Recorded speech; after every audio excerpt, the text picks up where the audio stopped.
গলসি ১ নম্বর ব্লকে তৃণমূল যুব কর্মী বৈঠকে প্রার্থীকে জেতাতে কড়া বার্তা। শিমনড়ি এলাকায় অনুষ্ঠিত বৈঠকে যুব সভাপতি রহমত মোল্লা ও সংখ্যালঘু সেলের জেলা সভাপতি জাকির হোসেন কর্মীদের বাড়ি বাড়ি প্রচারে জোর দেন। সময়মতো কাজ না হলে দায়িত্ব ছাড়ার নির্দেশও দেওয়া হয়। যদিও নেতৃত্বের দাবি এটি হুঁশিয়ারি নয়, কাজ দ্রুত শেষ করার বার্তা। ভোটের আগে সংগঠনকে সক্রিয় করতেই এই বৈঠক অনুষ্ঠিত হয়।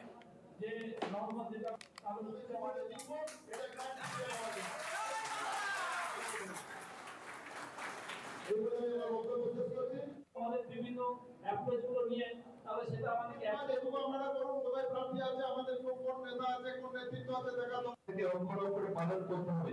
আমাদেরকে আমরা একটু শাসন বা আমাদের কর্মীদেরকে যেমন ভালোবাসি আমরা সেরকম শাসনও করি।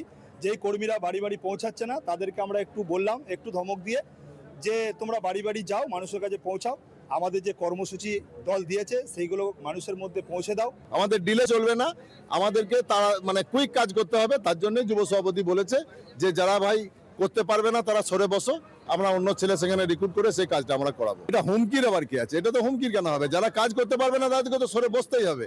সেখানে আরো নতুন ছেলে আছে, তারা কাজ করবে। সেখানে তাদেরকে দায়িত্ব দেওয়া হয়েছে। আমি যদি আমার দায়িত্বটা পালন করতে আমার পারিবারিক কারণে, আর্থিক কারণে, কোনো কারণে যদি আমি না পারি তাহলে তো আমাকে সরে বসতেই হবে, আমাকে সরে যেতেই হবে সেখান থেকে।